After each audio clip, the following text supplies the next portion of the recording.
Hey friends, welcome back to the Bite Size Podcast. I'm your host, Lorayne Michaels, and today I am so excited to have Brittney Tollinchi on the Bite Size Podcast. I met Brittney through Six Figure School. If you haven't guessed it, I have amazing friends in this group. If you don't Mhm. know, haven't heard, Lindsay Schwartz, Powerhouse Women, she has a group, Six Figure School, of amazing women entrepreneurs, moms, all the things. And so I was very blessed to get connected with this powerhouse woman. She is a coach, she's a mom, she's a wife, she's a speaker, she's an author. I mean, she's a jack of all trades and master of all, I might add. So I'm so None, excited for Lorraine, you. none. I'm so excited for you to get to meet and hear from Miss Brittney. Welcome. Thank you so much for being here. Oh, Lorraine, you are the best. Thank you so much for hosting. I am just happy to be here. I cannot wait for the conversation that's going to unfold. Absolutely. I know everybody is going to love this.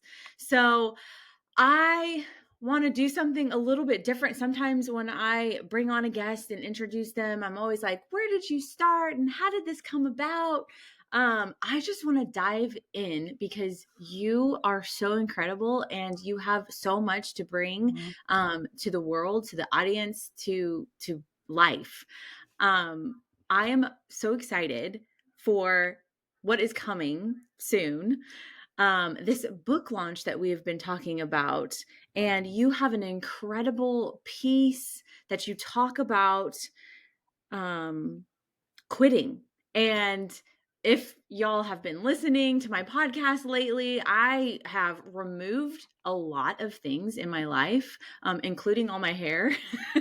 and it felt like I was quitting on my business, on life. And so I want to give people the freedom of hearing from you and your thoughts on quitting. And what exactly do you talk about in this book? Oh my goodness. I love this. I love this just because I know how instrumental a reframe on quitting was in my own life. So, a little bit about my story. This was actually about 2 years ago. I was taking a work trip from Denver to Kansas City. At the time, I had been married, I had just welcomed another baby and all of the things. I'm on this drive to Kansas City. It's over 600 miles, and I bawled the entire way. And I think what had happened is it was this emotional release of Mm, this autopilot living that I didn't even realize I was doing. This like, okay, wait a second, I've got the education check, I've got the marriage check, I've got the family check, I've got this awesome job that I love check. And it was this, but what is this all for? Like, what is this all mm, for? And I think as the stereotypical high achievers, we're always like, what's next? Give me the next checkbox. Give me the next checkbox. Give me the next checkbox. And we forget the power of being able to quit the things that are no longer serving us because mm, we just keep trying to persevere. And that's what I was doing. I was trying to persevere through this constant, like, how do I get to the next level? How do I get to the next level? How do I get to the next level? And in that moment, I knew something was stirring, that I was going to have to make a big change. Again, I said I had a corporate job that I absolutely loved with an organization, with the team, doing what I loved. And I was mm, being called to step out of the corporate box. And it took me about a year and a half, lots of praying. That's a whole journey that I unpack frequently on my podcast.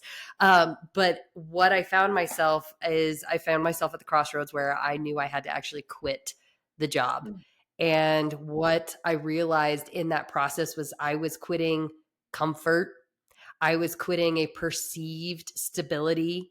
I was quitting an structure. identity and like a worldly job title instead of a deeper purpose and identity in who I really truly was and what I was being Mm, called to do. And so I unpack that in this chapter of the book that was released in mid-November. So it's Joyful Entrepreneur, their volume 3 in Times Square. We're releasing it the 22nd Yes, of November. So that's pretty exciting.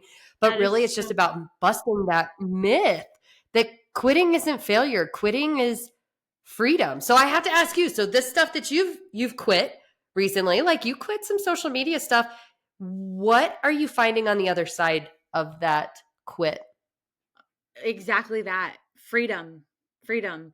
When uh when I deleted everything, and like before you do something kind of major, usually your iPhone or even on the computers, it's like it'll flag you like, "Hey, you're about to delete this. Are you sure?" And in the moment, I was just like, "Yes, yes, yes, like delete it." And I let it all go. And then afterwards, I was like, "What did I do?"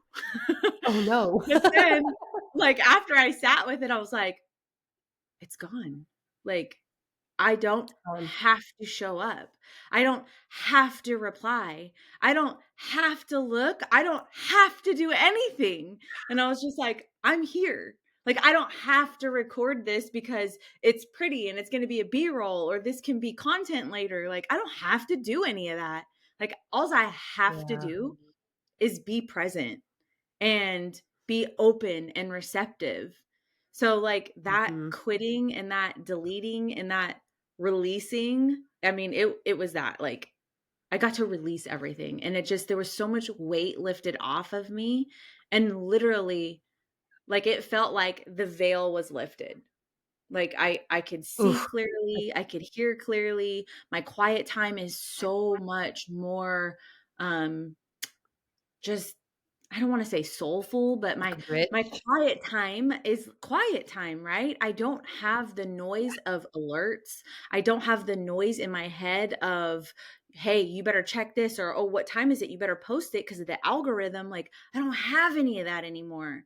Alls I have is me and my thoughts and my time with God, and I get to show up authentically when I want on my podcast or YouTube, or on with other people and their podcasts. So present. It's so Yeah. powerful. And what it's unlocking for you, just being able to be present. Like instead of constantly chasing this, like chasing an opportunity, the Mm, way that I'm sure you've started to see that opportunities seem to be actually flowing to you instead mhm. of this constant like chase, chase, chase, chase, chase.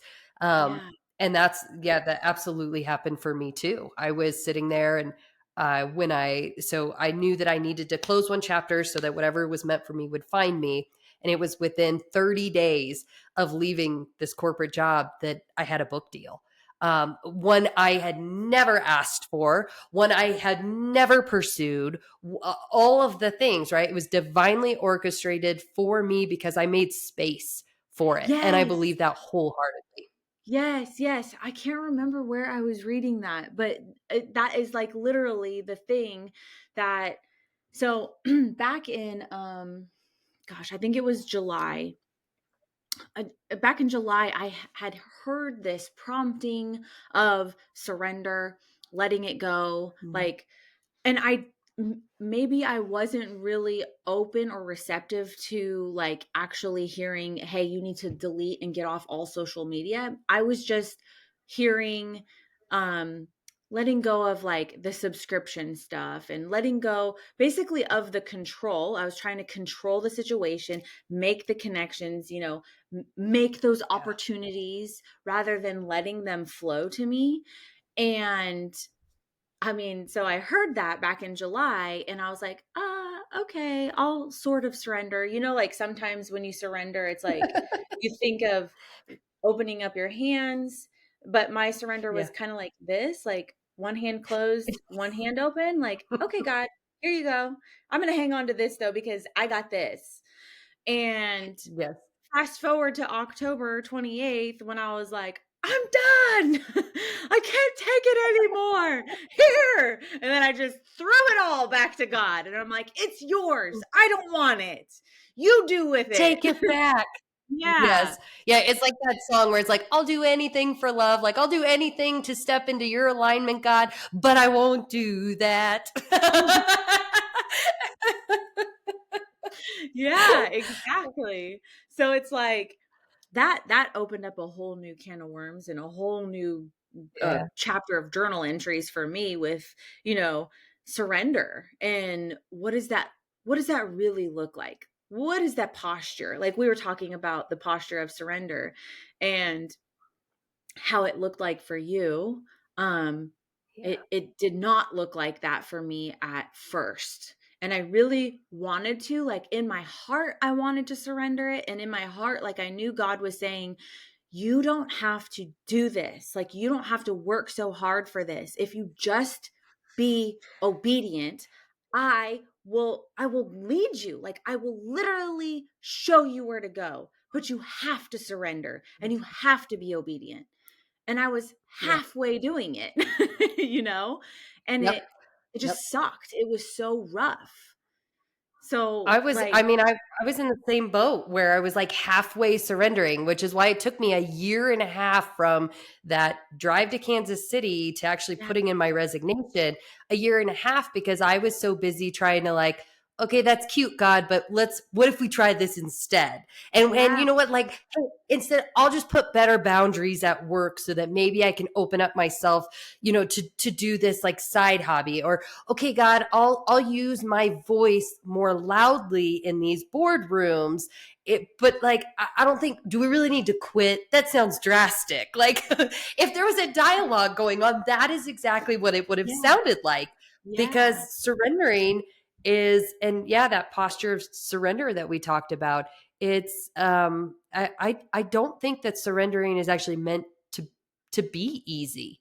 I think that Mm, that's part uh, of coming to and being able to make that choice and the growth that happens when you make that choice. And yeah, I was at a speaker retreat where we were asked to take the posture of surrender. And so, in that moment, and everyone's eyes are closed. So, it's supposed to be this really private, like intimate moment for yourself. In that moment, I find myself literally drop to my knees. We're standing on Virginia Beach, where I drop to my knees in Virginia Beach. I toss my forehead in the sand because mm, that was the posture of surrender that I had felt my journey over the last 6 7 months had taken me to. And it wasn't until after the exercise was complete that the host brought us all together. She's like, okay, everybody close your eyes and take the posture of surrender that you took, and now everybody open your eyes. And I was the only person who was head in the literal head in the sand. And it was in that moment that I had one of my breakthroughs where surrender, I know in especially this journey since leaving, surrender has felt uh, weak. Surrender mm, has felt powerless because there is a little out of control. mhm, Surrender has felt a little helpless, maybe even like, hey, I'm all right, fine, like I'll just I'm here for the show, I guess. yeah, And it was in that moment that I realized that sometimes our surrender does ask us to take the posture of knees down, literal head in the sand. But yeah, for the other folks that were there, they were very much so standing in their surrender. And that's mm, when I realized that that's what God was also calling me to do. That I had gotten to my point of kneeling in surrender, and that's exactly where he needed me, but he was now calling me into standing in mm. surrender and taking that posture. And that was just such a beautiful breakthrough moment. Absolutely, absolutely. I mean, I totally resonate with that because it's that's exactly like Yeah. what it's a perfect depiction of. I mean, that's the steps that I've been taking because it was Yeah. I was halfway surrendering and then I did, and I literally like on my face like I don't know what to do anymore, like take this, you know? Um and now it's this okay. Okay, I will be the passenger, you know? I will allow you to guide me. What does this look like? Where do you want me, God? How does this look now? Um Yeah. but it's just so I okay, I want to go back to you said from that moment, that drive, that you had that breakthrough till you actually quit was over a year? It was a year and a half. Yes, ma'am, it Wow. was because, right? Like, again, I'm going to say stereotypical high achiever, Yeah, stubborn. I'm going to do it my way. Okay, what if we just add this to the list instead? yeah, Hey, is this real? Like, right? Because I'm one of those, like, nobody's going to outwork me. yeah, I'm like, no one's going to be more determined. Like, you understand that. yeah, And yeah, so yeah, it was the same thing. It was like, no, no, I'll just work my way out of feeling like I'm supposed to be doing more with my life. I'll just yeah, work my way out of the checkbox autopilot living, and I'll just be really intentional about making sure that I've got work life balance. I'll just be really intentional about AKA doing it my way. That's yeah, what I was yeah, doing. I spent a year and a half doing it my way, stepping into more. And and part of that, like, there was no part of that year and a half was lost. Like, that year and a half absolutely was part of the journey to get me to the point where I could resign. Because it was what happened over that year and a half was true transformation in the form of, because I started creating better work life balance, I I actually won top performer of the year twice in a row in a $5.6 billion international organization. So, wow, like, crazy things like that happen, while also being so present with my yeah, family and moving into a new home and watching my family thrive and these beautiful things. And I started noticing it was, for instance, like, I would take 15 minutes in the morning to just pray and journal instead of logging on so gosh darn early for work. yeah, No one asked me to log on early. It was just one of those things that you just yeah, did to run the desk. yeah, But yeah, I would take 15 minutes to pray and journal. And what I started realizing was that 15 minutes of intentional peace, being still, uh, that started fixing a lifetime of limiting beliefs and carrying weight of an identity that wasn't mine to carry anymore, like that I yeah, am my paycheck or that I am my job title. And I needed every bit of that year and a half to get to the point where I could actually resign. yeah, yeah.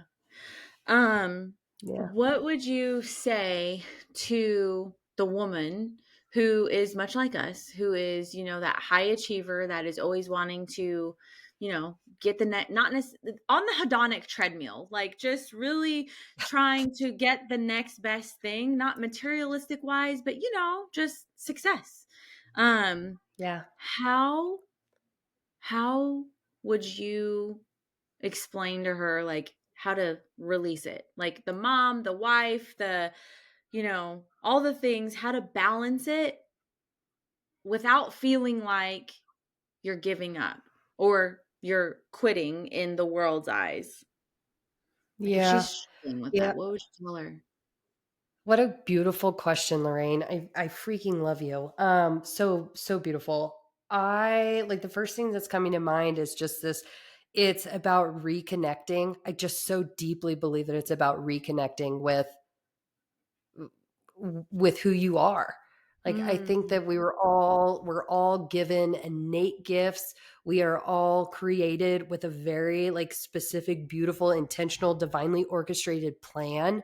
And I yeah. think that the busyness and life circumstances, like, end up putting a blanket over that light inside of us, and things are Mm, so noisy, and all of a sudden it gets really dark, and now you're just trying to wake up and try and keep track of what day it is, mm, that the light just seems like it's dimming. And I think that that is just a life circumstance thing. I think that is a, what we're consuming thing. mhm, But the second that we actually start kind of peeling that back a little bit and giving the light space to shine, the way that mhm, that permeates into everything. I mean, light infects beautifully. mhm, And I think the what I saw for myself was, the more I was willing to peel back circumstance, or peel back standards and expectations, the more I realized that I get to decide what kind of mother I show up as, that I get yeah, to decide what kind of wife I show up as, that I get to decide what kind of leader I show up as. And that was so aligned with my soul that it made things like having to set boundaries, or it made things like saying no or yes or raising my hand because I actually wanted something. It made Yeah. all of that so much easier. Yeah. Yeah. Okay. I love that. I love that. So that's so encouraging because I feel like women, we try to do it all, be it all. Um, and that just gives us that freedom of it's okay, and to slow It's down okay. and to listen and to lean into it, right? Instead of Yeah. um do be, because that leads to like really that disconnect from the spirit, and then you're not able to hear what God's really trying to speak to us, and being able to slow Yeah. down, then you can kind of feel like this is how I need to show up and this is where I need to show up. Because we feel that when we're so busy, we feel that disconnect. And then all Oh, of a sudden, yeah. when the weight of it gets so heavy, it's like it's so obvious that we know that what we need to do. And then when we do it, it's like, I felt that. I should have done that. Yeah, you're like, "I knew that. I knew that." Yeah, I think yeah. it shows up a lot of times too, like you said, to that like, it gets us to our breaking point. We're so busy Mhm. shoving it down that Yeah. finally it gets us to a breaking point, and I would say, like, to the woman who if you have that voice in your head that's like, "Gosh, I just don't know if I need to quit my job just to be able to be a good mom or a good wife," because that is such a common question. It's also like the biggest like caution sign. It's not a you don't have to quit your job just to be able to show up as the mom you want to, but that's part of that like busyness that's piled up, and now you're to your breaking point if you're asking yourself that question. And Yeah. there's some other reconnecting work that you might want to do first. That would be my suggestion for what it's worth, Yeah. reconnecting back to self before you're just like, here's my resignation and I'll figure out how I'm going to pay bills. Maybe. Yeah. Yeah. Usually, like when that happens, I would say that there's something that can go. Like you don't have to just completely renege on everything and get rid of everything, but there are something or some things that you can release.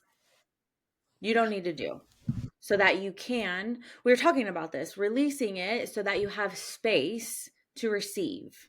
Mhm. And if you're Yep. feeling that It's like disconnect, quitting the yeah, wrong things, like quitting the things that aren't serving you anymore. If getting your children to 14 different athletic things is putting too much on your plate, okay, well, then that's not maybe serving a certain piece of you. So how do you navigate and reposition that? And I don't think that we have to choose like this or that. I absolutely do believe in the power of and I think that if we have the power of and mindset, that actually very naturally creates options for us. It's like, "Hey, wait, okay, maybe instead of doing 14, our schedule could actually allow for 3." Like I yeah, mean, I think that there's ways to navigate that, but I think it's about options, and it starts with, yeah, just knowing that that overwhelm, it's a real feeling, and it's happening for a reason, and then yes, just making sure that you're cutting the right things, that you're quitting the things that are no longer serving you, so yeah, that you can kind of put yourself back into a position of control again, or of power, or maybe even so that you can put yourself into a position of surrender even. yeah, yeah, yeah. So, Yeah. how do you continue to practice that posture of surrender? Oh my goodness. Oh, every single day intentionally, because I know the benefits of it. Mhm. It doesn't necessarily mean that it's easy, because I do think that posture of surrender, I absolutely, April Foster's beautiful soul, she actually wrote in the book too. One of her keynotes, she describes surrender in this almost like this corkscrew model. It's this corkscrew model upwards, though, Oh, because it's like every time so you surrender on your knees, which kind of throws you to the right, and then you surrender on your feet, and that throws you to the left. You surrender on your knees, you surrender all the, and it's just kind of like, for me, I constantly, I resonate with that. Like it does kind of feel like I get thrown around a little bit on where am I needed today the most, for whom, myself, the calling, whatever it may be. So I stay aware of it. I constantly journal. And then this is, I'll let you in on a little secret here. It's actually one of the reasons I do my podcast. I do my podcast extremely selfishly. I know that if anybody is going to get in my way, it's going to be me. And so I do the podcast episodes to remind myself that I know these things. I know these things that I should be doing. I know these things that have drastically impacted my own life. And so, perfect example, it was a couple weeks ago. I was doing my very typical behavior of trying to think my way through something because I'm a natural problem solver. And so, I just need to keep pounding myself through this thought process until I can actually get to a solution. And in this drastic season of surrender, I have been reminded time and time again that I'm no longer operating in a space where you think your way through some of this. The only way through is truly like to be still. And so I listened to my one of my own podcast episodes the other day, and it worked, Lorraine. So I do my podcast super selfishly to remind me to like stay in the zone Yeah, and how yeah. exactly to surrender. I love that. Oh, I love that. Because that it is, I mean, it's a posture we have to continuously be in and be willing to um be moved through, right? Just like how you were explaining, like the knees, the stand, the knees, the stand. Yep, Like I think surrender and obedience and humility are they all are go hand in hand agreed. because you have to be humble in order to surrender, and you have to be obedient in order to surrender. And they are all very difficult. They Yes. all are so against the flesh because in the Oh, flesh, you don't want to beautiful. do any of that, Yeah. at all. Yeah. No. Mm-mm. Mm-mm. Yep. I love how you Um, say that. That's beautiful. Oh man. So what other than the book launch that's coming soon, by the time this releases, by the time this airs, it will have been released. What Hmm. next is coming? What are we doing? Are we doing tours? Are we doing keynotes? What are we focusing on? Oh yes. Well, wherever I am called to show up is where I will show up. I have learned that that is exactly where this is the season he needs me to just keep showing up. So Yeah. I'm going to keep showing up. I do think that that looks like multiple keynotes. I'm already booked for a couple next year, so I'm so excited about that and the way that that's unfolding. I think there's a Yeah. solo book probably in the works. So gosh Yeah. knows, Lorraine, I'm just going to keep showing up. I love that. You're just going to keep surrendering. Exactly. Exactly. Whether my head is in the sand or I'm standing, I'm just going to keep surrendering. Yes. I love it. I love it so much. Brittney, thank you so much for being here. Thank you for this beautiful conversation of what surrender really looks like, and how it's different, and how quitting isn't quitting, right? It's freeing. Oh, yeah. And sometimes it's Yeah. obedience. Quitting is being obedient, and it looks different for Very much everybody. so. Very So much so. Thank you, Lorraine, for hosting. I so appreciate you. I'm so grateful for the conversation. Thank you so much for this. thank you. Thank you. Friends, if this episode has touched you in any way, if this is something that you needed to hear, or if someone else needs to hear it, please pass it along. I will have all of Brittney's information in the show notes, and tag Brittney. You can't tag me because I don't have social right now, but share the episode. The more you share, the more people will hear and learn, and we could spread this love and joy everywhere. So, thank you for being here. And remember, you were divinely created for a divine purpose. There was no mistake in you.